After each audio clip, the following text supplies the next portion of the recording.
Car రెంట్‌కి తీసుకుని సరదాగా బయటికి వెళ్ళాలనుకుంటున్నారా? అయితే వెంటనే ఈ నెంబర్‌కి కాల్ చేయండి. నమస్తే, వెల్కమ్ టు సుమన్ టీవీ. నేను మీ సంజయ్. ఈరోజు మనతో పాటు ఉన్నారు motivational speaker and language trainer Vijay బంగారు గారు. మ్యామ్తో మాట్లాడి కొన్ని విషయాలు తెలుసుకుందాం. నమస్తే అమ్మా. నమస్తే సంజయ్. అమ్మ, కొత్తగా పెళ్ళైన ఆడపిల్లల గురించి అత్తగారు ఎలా ప్రవర్తించాలంటారు? అంటే ఏ విధంగా అంటే, కొత్తగా పెళ్ళైన ప్రతి ఆడపిల్ల కూడా అత్తారింటికి వెళ్ళాక చాలా లోన్లీ ఫీల్ ఉంటుంది. సంథింగ్ అందరితో ఏది షేర్ చేసుకోలేదు, ఎవరితో ఏం మాట్లాడాలన్నా భయంగా కొంచెం అందరితో కలవడానికి కొంచెం ఇబ్బంది పడుతూ ఉంటుంది.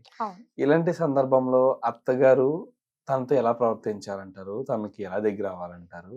అసలు వాళ్ళిద్దరి మధ్య బాండింగ్ అనేది ఎలా ఏర్పరచుకోవాలంటారు అసలు? కదా, మీరు మంచి టాపిక్, ప్రతిసారి మంచి టాపిక్ తో వస్తున్నారు. ఇది మీ ఇంట్రెస్టింగ్ టాపిక్ లాగా ఉంది. అయ్యో, అందుకనే ఒకే దాంట్లో ఒకటే షాట్ లో చాలా ప్రశ్నలు అడిగారు. ఎస్, మీరు అన్నట్టుగా ఒక అమ్మాయి అంటే ఒక కంప్లీట్ గా మన ఫ్యామిలీ ఏంటో, మన పద్ధతులు ఏంటో, మన ఆహారం అలవాట్లు ఏంటో, మనం ఎలాంటి వాళ్ళమో తెలియకుండా కంప్లీట్గా ఒక కొత్త ఫ్యామిలీ నుంచి మన ఇంటికి వచ్చినప్పుడు ఎవరిది ప్రధాన పాత్ర ఎవరిదంటే హస్బెండ్ది 100%, అత్తగారిది 2000%. ఓకే, అత్తగారు అంత ఇంపార్టెంట్. ఏ ఫ్యామిలీలో అయినా చూడండి, ఏ ఫ్యామిలీ అయినా అత్తగారు కోడలు ఒక్కటే మాట మీద ఉంటే అస్సలు గొడవలు ఉండవు ఆ ఇంట్లో. అస్సలు చాలా కూల్గా ఉంటుంది ఆ ఇల్లు కదా, అస్సలు గొడవలేదు. మీరు ఏమన్నా అనుకోండి, నా కోడలు నేను ఒకటే అన్నారనుకోండి, అసలు గొడవే లేదు. గొడవలంతా వచ్చేది మామయ్య గారి పాప, ఆయన ఎక్కడో మంచినీళ్ళు తాగేసి పేపర్ చదువుకొని పడుకుంటాడు. వచ్చిన చావంతా అత్తగారు కోడలు వీళ్ళిద్దరే. ఓకే, సో వీళ్ళిద్దరు పాలు నీళ్ళలాగా కలిసిపోవడము అనేది చాలా గ్రేట్. నిజంగా అలా కలిసిపోయిన ఫ్యామిలీస్ చాలా ఉన్నారు. ఉప్పు నిప్పులాగా ఉండే ఫ్యామిలీసే బయటకు వస్తున్నాయి కదా. నువ్వు ఒకటంటే నేను ఒకటంటే. మనం పాస్ట్ లో చూసుకున్నా సరే అమ్మా, ఎప్పుడు అత్తగారికి కోడలికి గొడవలు అనేవి ఎక్కువ జరుగుతుంటాయి. సినిమాల్లో రియల్ లైఫ్ లో టేక్ ఇట్ గ్రాంటెడ్ అనమాట. అత్తగారు కోడలంటే వీళ్ళిద్దరికి పడద్దు అనేది. కానీ ఈ కాలంలో అలా లేరండి చాలా మటుకు ఫ్యామిలీస్.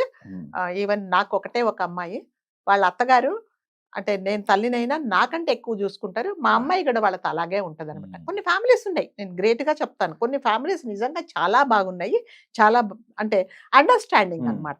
అంటే ఒకటే ఏంటంటే, కోడల్ని ఒక కూతురులాగా చూసుకోవాలి. అట్లాగే వచ్చిన కోడలు కూడా తన తల్లిలాగా చూసుకోవాలి. అప్పుడు అస్సలు గొడవలు ఉండవు. ఏదన్నా ఒక మాట అన్నా, ఏదన్నా ఒక పద్ధతి చెప్పినా మా అమ్మ చెప్తుంది కదా, అట్లాగే మా అత్తగారు చెప్తున్నారు.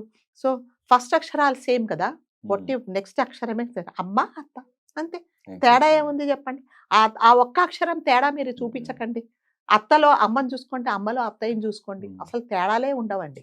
కాకపోతే ఏంటంటే అర్థం చేసుకోవటం లేదన్నమాట. అర్థం చేసుకోకపోగా ఇట్లాంటివన్నీ జరుగుతూ ఉన్నాయన్నమాట. సో ప్రతి ఒక్క అత్తగారు కోడల్ని తన కూతురులాగా చూడండి. చూసి ఒకవేళ చిన్న పొరపాట్లు ఏవైనా చేసినా కూడా కూర్చోబెట్టి మాట్లాడండి. చాలా మటుకు ఏం చేస్తారంటే ఈ అత్తగారు వాళ్ళు తన ఆధిపత్యం చూపించుకోవడానికి తనదే పెత్తనం జరుగుతుంది, తనదే పై చేయి ఉండాలని ఒకవేళ ఏదైనా పొరపాటు చేసిన నలుగురిలో తనను మాట్లాడతారు. అది చాలా తప్పు. నిజంగానే అమ్మాయి ఏదో భోజనానికి పిలిచారండి ఒక నలుగురిని, ఏదో పాపం వంట చేస్తూ ఒక ఉప్పో పప్పో లేకపోతే ఒక కారమో పంచదారో తక్కువ ఎక్కువ లేయినాయి, తిను పర్లేదు. తర్వాత వాళ్ళందరూ వెళ్ళిపోయి, అమ్మ ఇదిగో ఇందులో ఇంత వేయాలి, ఇంత కాదు అని నువ్వు చెప్పు, సరిదిద్దుకుంటుంది. సరే అత్తయ్య గారు, అవునా నాకు తెలియదు అంటుంది. అందరి ముందు నీకు ఇదేనా, మీ అమ్మ నాన్న ఇదేనా నేర్పించారు, నీకు వంట కదా అంటే అయిపోయింది. అక్కడే మళ్ళీ మంట.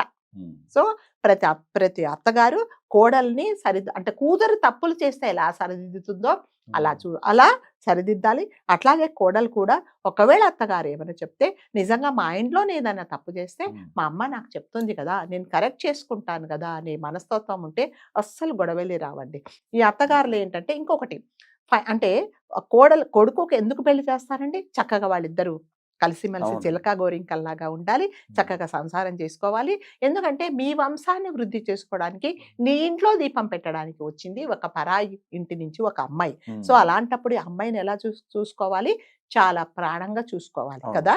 అలాంటి అమ్మాయికి మీరు సపోర్ట్ 100% సపోర్ట్ చేయాలి. తెలిసి చేసిన తప్పులను నిజంగా మంచి మనసుతో, పెద్ద మనసుతో మీరు తప్పకుండా మీరు క్షమించాలి. ఇంకొకటి ఏంటంటే అంటే కొడుకుకి ఎందుకు పెళ్లి చేస్తారు? మీరు ఇదివరకు చెప్పిన సంసారం చక్కగా ఉండడానికి. సో వాళ్ళిద్దరు మాట్లాడుకుంటే మీరు ఓర్వలేనితనము, వాళ్ళిద్దరు ఎక్కడికైనా బయటకు వెళ్తే నేను వస్తానడము, లేకపోతే సడన్ గా నాకు ఒంట్లో బాగలేదనడము, ఇవన్నీ చాలా మటుకు కొంతమంది అంటే చూడలేక, వాళ్ళిద్దరు బాగుంటే చూడలేక. నిజంగా అలాంటి ఉద్దేశం అసలు పెళ్లి చేయడం ఎందుకు? చక్కగా మీరే ఉండొచ్చు, మీ మీ వాడిని మీ ఇంట్లో పెట్టుకోవచ్చు కదా. సో కొంతమంది అలా చేస్తారనమాట. ఇవన్నీ ఏమంటే అత్తగారు గారు కూడా ఇది వరకు లాగా నా కొడుకు నాతో ఉండలేడు, ఎందుకంటే ఒక మనిషి ఇద్దరికి సేమ్ టైం స్పెండ్ చేయాలి అంటే తప్పకుండా ఆ టైం స్పెండ్ చేయాల్సి వస్తుంది కదా. ఇది వరకు ఏంటి, రాగానే అమ్మ దగ్గర కూర్చొని ఏదో కబుర్లు చెప్పేసి ఆ వండింది ఏదో తినేసి ఫ్రెండ్స్తో తిరిగి వచ్చేవాడు. కానీ ఇక్కడ కాదు, ఇక్కడ ఇప్పుడు ఏంటంటే పెళ్ళైన తర్వాత నిజంగా ఇంకొక ప్రాణి ఉంది నీకోసమే వెయిట్ చేస్తూ ఉంటుంది. పొద్దున వెళ్ళాడు మా ఆయన, సాయంకాలం వస్తాడని ఎదురు చూస్తూ ఉంటుంది. వేళగా రాగానే అమ్మ దగ్గర కూర్చొని టీవీ చూస్తుంటే నిజంగా ఆ కోడలికి మండుతుందా మండదా కదా. అప్పుడు ఏం చేయాలి, బాబు పో లోపలికి వెళ్ళి ఫ్రెష్ అయిపోయి కొంతసేపు ఇద్దరు కలిసి మాట్లాడుకోండి, బయటికి వెళ్ళి రండి అని చెప్తే నిజంగా అసలు గొడవలే ఉండవు, గొడవే లేదు. అట్లాగే కోడలు కూడా పోనీలే పొద్దునుంచి లేడు కదా వాళ్ళ అబ్బాయి, ఏదో కాసేపు కూర్చొని మాట్లాడుకుంటున్నారు అని అనుకుంటే పర్వాలేదు. కానీ అలా అనుకోవట్లేదు, రాగానే నీకు మీ అమ్మాయి కనిపించిందా, నేను కనబడట్లేదా, పొద్దు నుంచి నేను అసలు ఇంటికి చాకరీ చేయడానికి వచ్చానా, నేను పని మనిషినా, పొద్దు నుంచి వండుతూనే ఉన్నాను, నీకోసం ఎదురు చూస్తే నువ్వు రాగానే వెళ్ళి మీ అమ్మాయి పక్కన కూర్చున్నావు, మళ్ళీ అగ్గిపుల్ల గీయడమే. సో ఇదేంటంటే ప్రతి ఒక్క ఇంట్లో ఇట్లాంటివి జరుగుతూనే ఉంటాయి. ఎప్పుడు ఎలా ఉండాలంటే ఇద్దరు సర్దుకుపోవాలన్నమాట. ఆమెను ఈమె అర్థం చేసుకోవాలి, ఆమె కూడా అర్థం చేసుకోవాలి. అంతేగాని ప్రతిదానికి చీటికి మాటికి ప్రతిసారి. ఇంకొకటి, కొంతమందికి ఒక పాడు అలవాటు ఉంటుంది, ఎంతసేపు వచ్చి పుట్టింటి వాళ్ళు అనడం, మీ అమ్మ ఇది నేర్పించిందా, మీ పద్ధతులు ఇదేనా, మీకు ఇంతవరకు తెలియదా, మీ అమ్మ అసలు వంట నేర్పించలేదా. అమ్మ నేర్పించలేదా అనుకో, పోనీ నువ్వు నేర్పించి ఇప్పుడు నీ కూతురికైతే నేర్పించలేదా, అంతే కదా, నేర్పించ. ఒకప్పటికి నువ్వు కూడా ఒక ఇంటికి కోడలువే కదా, నువ్వు కూడా ఎక్కడో ఇంటి నుంచి ఇంటికి కోడలు కావచ్చు, ఇప్పుడు నీకు అత్త పొజిషన్ వచ్చింది, అంతేనా. అది అనుకోవట్లేదు, అంతసేపు నేను అత్తగారి పైనుంచి భూమి మీద పడడమే నేను అత్తగారి లాగా పుట్టాను అని అనుకుంటే చాలా కష్టం అవుతుంది.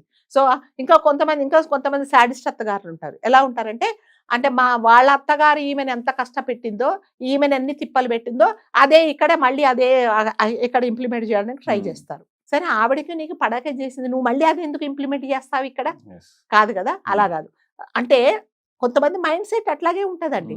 ఎంతసేపు వచ్చేసి సాధించడం అనేది లేకుండా ఇద్దరు కలిసిమెలిసి నిజంగానే కలిసిమెలిసి ఉంటే నిజంగా ఇల్లు చాలా బాగుంటుందండి. అసలు కొంతమంది ఇళ్లలో చాలా చక్కగా ఉంటారండి, అందరు కలిసిమెలిసి ఉంటారు, ఎటువంటి పొరపచ్చులు ఉంటావు, ఏదైనా చిన్న ప్రాబ్లం ఉంటే కూడా వాళ్ళు మాట్లాడుకుంటారు, బయటికి వాళ్ళ సంగతులు బయటికి రానియరు అనమాట. కొంతమంది మాత్రం చిన్న విషయాన్ని పెద్దగా చేసి ఆడు పాపం పొద్దునంతా పనిచేసి ఇంటికి రాగానే మనశ్శాంతి లేక మొత్తం డైలాగ్ ఎవరి పేపర్స్ వాళ్ళు రెడీగా పెట్టుకుంటారు, వీడు రాగానే ఇప్పుడు చదివేస్తారు. ఏంట్రా నీ పెళ్ళం ఇలా చేసిందంటే ఆవిడ, ఏంటి మీ అమ్మాయి ఇలా చేసింది, చలో వేరు కాపురం పెడదామని ఆవిడ, చలో నా దగ్గర ఉండద్దని వీళ్ళు.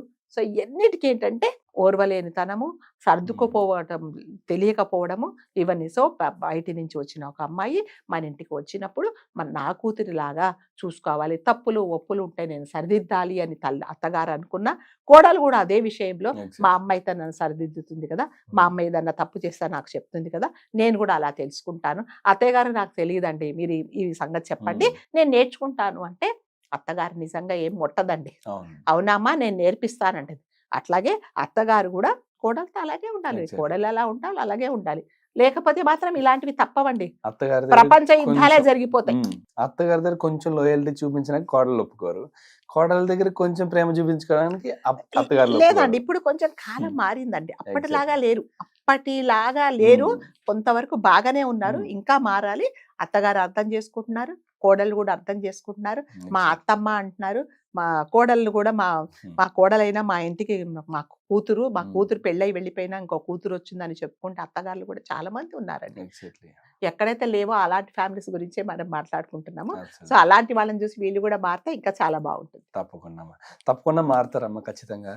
నిజంగా వీళ్ళు ఇలాంటి పద్ధతులన్నీ పాటించి కోడలను కూడా కూతుర్లో చూడగలిగితే ఇల్లు నిజంగా బంగారం ఏం ఉంటుంది. వేరు కాపురాలు ఎందుకు వస్తాయి, కొడుకు తల్లికి దూరంగా ఎందుకు ఉంటాడు, ఇలాంటి గొడవలు ఎందుకు జరుగుతుంటాయి. చిన్న అండర్స్టాండింగ్ మీరు అన్నట్టుగా అత్తగారు చూపించే ప్రేమ కోడలికి మాత్రం తప్పకుండా మీ ఆవిడకి ఇవన్నీ చెప్పండి, మీ అమ్మగారికి మీ ఆవిడకి తప్పకుండా. నేను చెప్పడం కదండి, ఈ వీడియో వాళ్ళకి షేర్ చేస్తాను. Best free. థ్యాంక్ యూ అమ్మ, థ్యాంక్ యూ వెరీ మచ్.